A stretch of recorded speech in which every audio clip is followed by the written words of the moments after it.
आ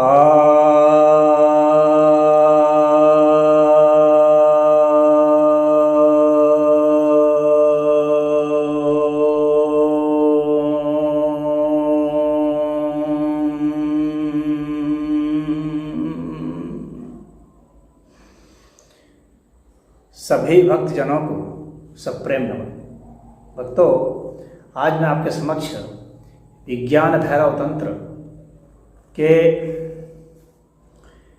31वें श्लोक की व्याख्या करने जा रहा हूँ और यह ध्यान की 8वीं विधि है। काफ़ी महत्वपूर्ण विधि है, इसे आप अच्छा से समझेंगे। आपको तो पता ही है कि यह ग्रंथ मैंने पूर्व में भी बताया था कि यह भैरव भैरवी के संवाद के रूप में है, जिसमें भैरवी के पूछे गए प्रश्न के ऊपर भगवान भैरव उपदेश देते हैं। और हालांकि उनके प्रश्न भैरवी के सैद्धांतिक थे, लेकिन भगवान भैरव ने उसके उत्तर साधना के अर्थ में दिया है, यानी प्रैक्टिकल बताया है कि ऐसा करने से आप स्वयं उस स्थिति को प्राप्त हो जाओगे जिसमें आपके जितने भी प्रश्न हैं उसका आपको स्वतः ही समाधान मिल जाएगा। आपके लिए आपका उत्तर आपसे ही प्रकट हो जाएगा। ये बहुत अच्छा भगवान भैरव ने रास्ता चुना है। यही रास्ता भगवान बुद्ध का भी था। वे भी सैद्धांतिक प्रश्नों के उतने उत्तर नहीं देते थे, बल्कि साधना बता दिया करते थे कि आप यह करो, उससे क्या है क्या नहीं आपको स्वतः ही मालूम पड़ जाएगा। तो अब हम लोग आते हैं कि क्या इस श्लोक में कहा जा रहा है। तया पुर्याशु मूर्धान्तं भंक्त्वा भ्रूक्षेप सेतुना निर्विकल्पं मनः कृत्वा सर्वोर्ध्वे सर्वोत्तमः। अर्थात जैसा कि पहले बताया गया है, यानी पहले जो 12 चक्रों का वर्णन किया गया है, तो यहाँ पर उसका जिक्र करते हैं कि उन 12 चक्रों में जो चक्र भेदन की प्रक्रिया बताई गई है, जिसमें कि इस बार जो है ये प्राण शक्ति का उपयोग करके चक्रों के भेदन की बात बताई गई है।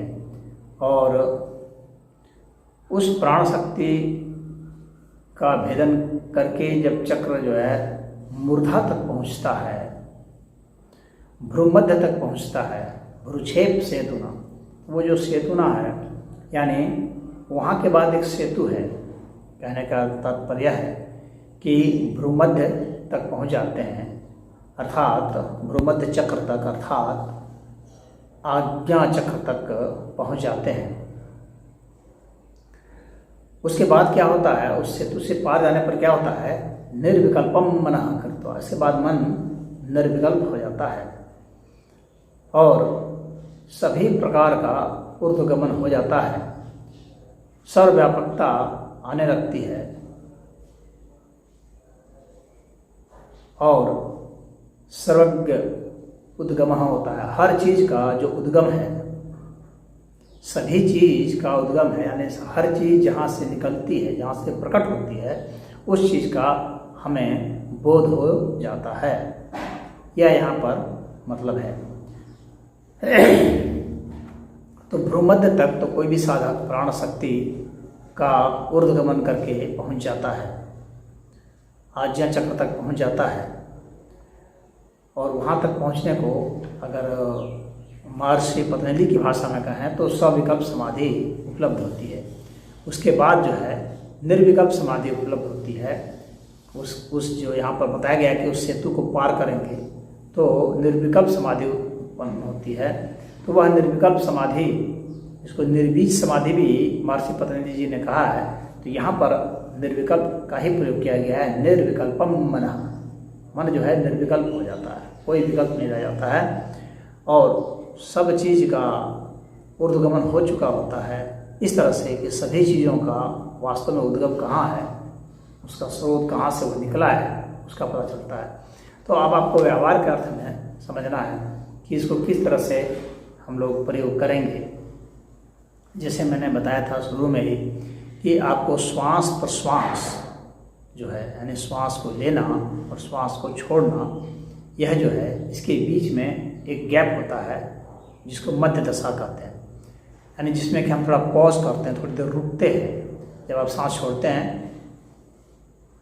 थोड़ी देर रुकते हैं, फिर सांस भरते हैं, फिर थोड़ी देर रुकते हैं, फिर सांस छोड़ते हैं। तो जो हमारा रुकने का समय है, अंतराल है, उसको कुंभक कहा जाता है योग की भाषा में। तो एक बाह्य कुंभक होता है, एक आभ्यंतर कुंभक होता है। यानी श्वास को भर करके जब हम रोक लेते हैं तो ये बाह्य कुंभक हो जाता है। सांस को छोड़ करके रोकते हैं तो आभ्यंतर कुंभक हो जाता है। तो इस तरह से ये दो मध्य दशा है, जो अंतराल है, उसको हमको देखना है। तो अब वो देखते देखते क्या होगा कि धीरे धीरे हमें यह पता लगेगा, उसकी अवधि बढ़ने लगेगी, अंतराल बढ़ने लगेगा। धीरे धीरे जितने श्वास है प्रश्वास है उसी के वो लगभग बराबर हो जाएगा। उसके बाद क्या है कि आपको क्या करना है, क्योंकि इसमें प्राण का है, ध्यान देना है। तो जब हम सांस को बाहर छोड़ देते हैं उसके बाद जो हम रोकते हैं तो उसके बाद जो है प्राणवायु बढ़ती है, हमारे शरीर में प्राण शक्ति बढ़ती है। तो जब हम सांस को छोड़ देते हैं और सांस को अगर रोक देते हैं, रोकने की बात की जाए तो यदि हम रोक देते हैं तो हमारे तब आपको प्राण शक्ति का तुरंत ही पता चल जाएगा कि प्राण शक्ति क्या है। जब भी आप सांस को बांधते हैं तो जो सांस की घुटन होती है, फिर आप तुरंत छोड़ते हैं, यानी प्राण शक्ति आपकी घटने लगती है बहुत तेज़ी से, फिर आप छोड़ते हैं, आपको प्राण शक्ति का प्रेशर का पता चलने लगता है। जब आप सांस को छोड़ करके रुकेंगे तो आप देखेंगे कि आपको प्राण शक्ति का तुरंत ही पता चलेगा। सांस को भर के रुकेंगे तो आपको देर से पता चलेगा, लेकिन जब सांस को छोड़ के रुकेंगे तो तुरंत ही पता चलेगा। सांस को छोड़ कर रुकना बहुत कठिन है। तो सांस को छोड़िए खूब और रोक दीजिए। तुरंत आपको लगेगा कि शरीर के सभी अंगों से एक खिंचाव हो रहा है ऊपर की ओर,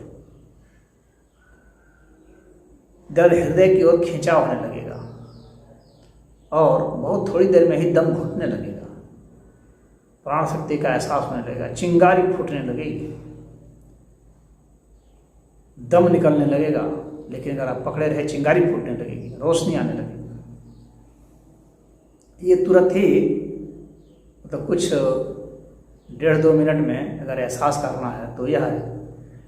लेकिन जब आप निरंतर सांस को छोड़ रहे हैं, ले रहे हैं, श्वास प्रश्वास कर रहे हैं और मध्य दशा में स्थित हैं, मध्य दशा के अंतराल को बढ़ा रहे हैं, और उसमें भी जब आपका ध्यान सांस छोड़ने के बाद की मध्य दशा में होता है, तब प्राण शक्ति का ऊर्ध्वगमन बहुत तेज़ी से होता है और चक्रों का भेदन वहाँ बहुत तेज शुरू होता है। सभी कुंडली चक्र को वो भेदते हुए वह जो शक्ति है वह भ्रूमध्य तक पहुँचती है। भ्रूमध्य, ये इसको भ्रू कहा जाता है, भौं को, इसका मध्य यहाँ, यह जो पूरा क्षेत्र है यह भ्रूमध्य कहा जाता है। यह एक लेयर है, एक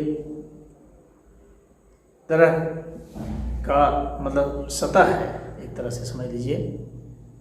जैसे प्याज के छिलके होते हैं तो उसको एक छिलका उतार देंगे तो एक तह उतर गया, उस तरह से है।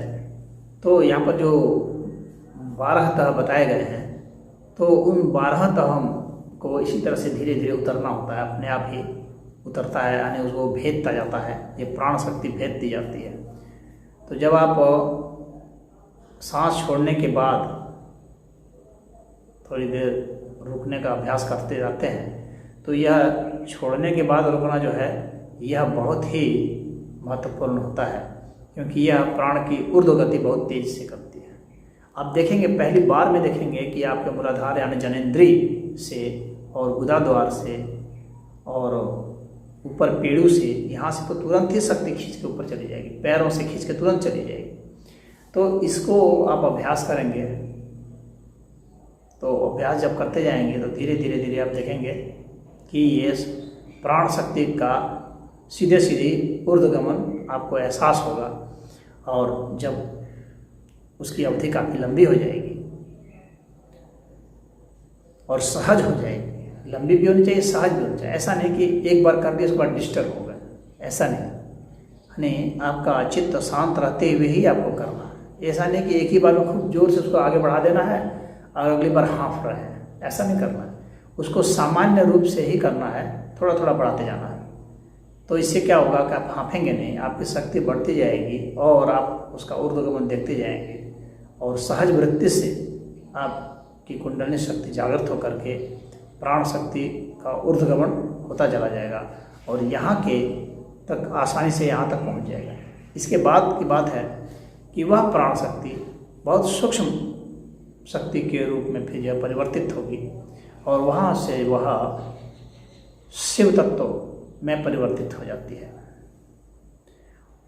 और उसे ही कहा जाता है कि वहाँ के बाद सब चीज़ का उद्गम होता है। तो यहाँ पर आकर के तो उद्गम हो जाएगा, इसके बाद फिर ऊपर चला गया तो वो सर्वव्यापकता हो जाती है।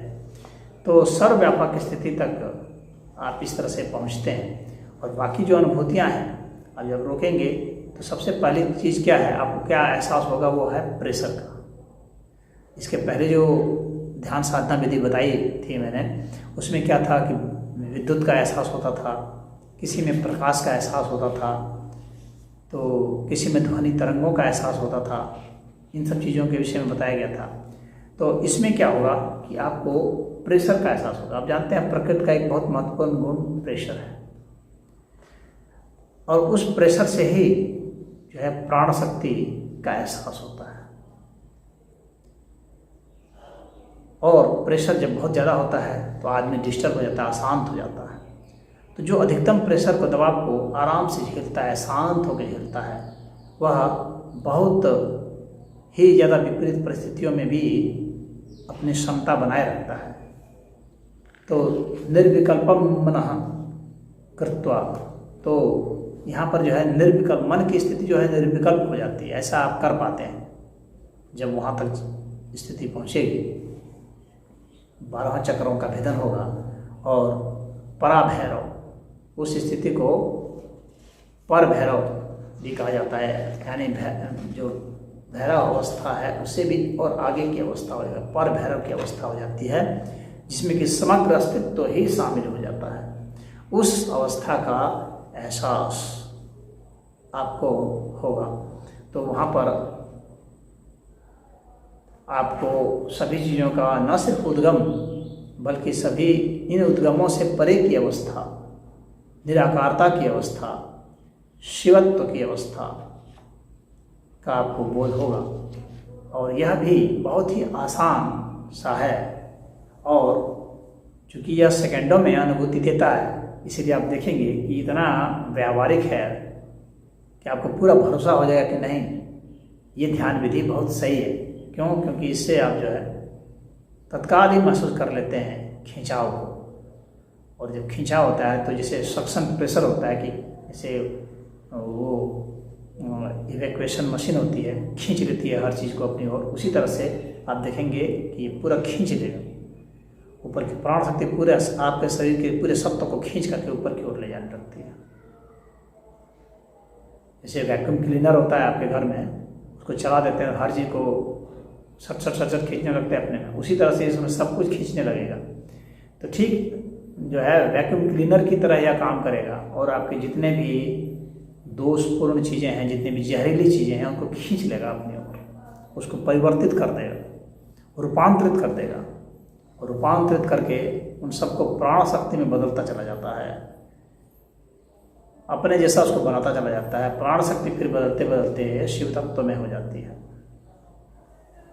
यह ध्यान विधि है यह, और काफ़ी आपको बहुत जल्दी ही परिणाम देने वाली है। और मुझे उम्मीद है कि आप ऐसा करेंगे तो इसमें आपको निराशा हाथ नहीं लगेगी। और यह जो ग्रंथ है विज्ञान भैरव तंत्र एक अनूठा ग्रंथ है, इसके जैसा विश्व में कोई ग्रंथ नहीं, क्योंकि इसमें जितने भी ध्यान की विधियाँ बताई गई हैं सब एक से बढ़कर एक हैं, और सभी जिसको जो भी सहज सरल लगे उसे कर देना चाहिए। और आपको अगर 2-3 लगता है तब 2-3 भी कर सकते हैं, और करना भी साफ समझना भी जटिल नहीं है। तो इन दोनों तरीक़ों से आप कीजिए, देखिए। बस आपको श्वास की शुरुआत में तो खैर जो लेना है, श्वास लिए उसके बाद जो हम रोकते हैं थोड़ी देर उसको ही बढ़ाना है, सांस छोड़े उसको के बाद भी उसको बढ़ाना है, लेकिन सांस छोड़ने के बाद जो बढ़ाना है उस पर आपका इसमें विशेष ध्यान होना चाहिए, ऐसा मैं समझता हूँ। हालांकि इसमें इस सूत्र में ऐसा लिखा नहीं गया, लेकिन जो प्रयोगात्मक रूप से व्यावहारिक रूप से जो अनुभूत मैंने किया है और लोगों को कराया है उस हिसाब से मैं आपको बता रहा हूँ कि सांस को छोड़ने के बाद जो प्राण शक्ति का एहसास होता है वह श्वास भर करने के बाद नहीं होता है वैसा। तो यह जो है विधि आप अपनाइए, सांस छोड़ करके थोड़ी देर तक रुकने का अभ्यास करते जाइए, और उसी को आपको बढ़ाते जाना है, और बढ़ाते बढ़ाते ऐसी स्थिति होगी पूरे शरीर की प्राण शक्ति को आप इकट्ठा करने में, ऊपर की ओर ले जाने में समर्थ हो जाएंगे, बहुत जल्द समर्थ हो जाएंगे। आपको तो अगर 1 घंटा भी अगर बैठ के सुबह करते हैं तो आपको तत्काल ही इसका परिणाम नज़र आने लगेगा। इतना बढ़िया ये ध्यान विधि है। तो आज इसमें इतना ही।